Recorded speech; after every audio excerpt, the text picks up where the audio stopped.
से दिन जड़े मत पचारे आजिकल एत सिंदूर कौन पिंधुच ए सब तो एबे ट्रेंड रे नहीं ट्रेंड को फॉलो करूना तो मुझे हसी देती कही सबू ट्रेंड को मुझे फॉलो करेनी कारण किसी जिनस ट्रेंड ठार भी अधिक मूल्यवान होता है।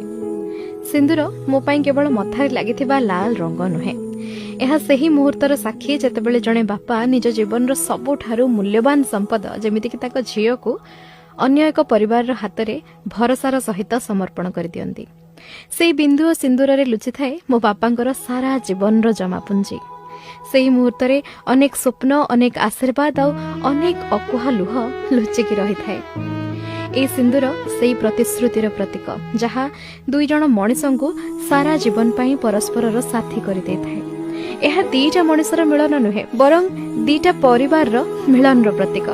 समय बदलुची ट्रेंड भी बदलुची किंतु किछि भावना और संपर्कर मूल्य केबे बदलेनी। सेथिपाई मु सिंदूर पिंधे ट्रेंड पाई नुहे बरं से भल पाइबा भरोसा और सम्मान पाई जहाँ